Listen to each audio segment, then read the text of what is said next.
ఇస్తుర్రు, థియేటర్కి వచ్చి సినిమా చూస్తుర్రు అనే ఒక గ్రేట్ కల్చర్ ఉంది మన దగ్గర. అండ్ హిందీ సినిమా టికెట్లు 400-500 ఉంటాయి. Comparatively our ticket prices are less. Still we collect.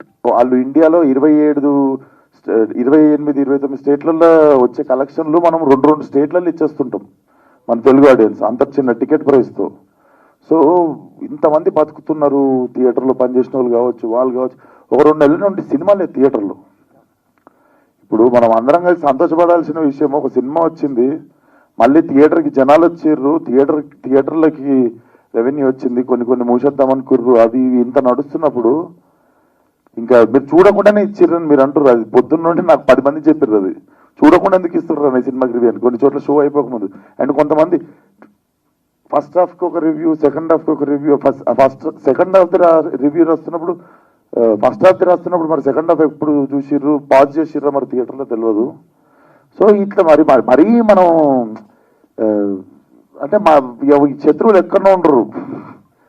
So మన ఇండస్ట్రీ ఎంత మంచిదని ఇక్కడ మనం ఆనందపడుతున్నాము, ఇంత మంచి ప్లేస్లు ఉన్నాము, ఆడియన్స్ ఇంకా థియేటర్ని ఎంకరేజ్ చేస్తున్నారని.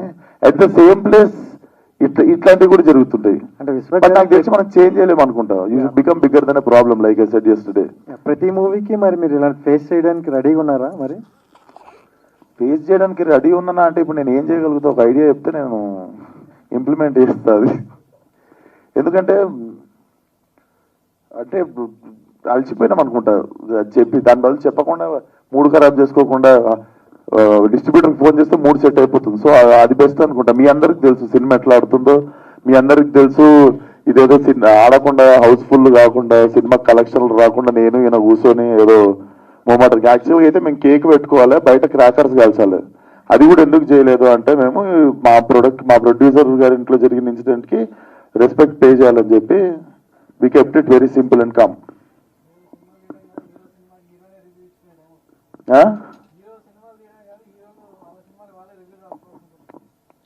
ఒకసారి పబ్లిక్ కూడా చెప్పుడు సార్. హీరోలు సినిమాలు తీయడం కాదు, హీరో సినిమాకి హీరోనే రివ్యూ రాసుకోవాల్సిన పరిస్థితి వస్తుంది అంటున్నారు. అట్లా పిచ్చోడు అనుకోరా చూసిన వాళ్ళు? అంటే చూడకుండానే రివ్యూలు ఇస్తున్నారు అంటారు కదా. చూడకుండా కొందరు ఇస్తున్నారు. అది అక్కడ నుండి వచ్చిన మాటనే కదా. నేను ఇక్కడ కూర్చొని అట్లా చెప్తే నాకు నా మీద జాలి చూపిస్తారు, అది ఇది అని చెప్పి నేను అది పదం కూడా వాడలే. అది మీ దిక్కు నుండే ఇటు వచ్చింది, నేను నోరు తెరిచి కూడా చెప్పలేదు. మీరే అన్నారు చూడకుండా కూడా కొందరు రివ్యూలు ఇస్తుర్రేమో అని మాకు అనిపిస్తుంది అని మీరన్నమాట. అది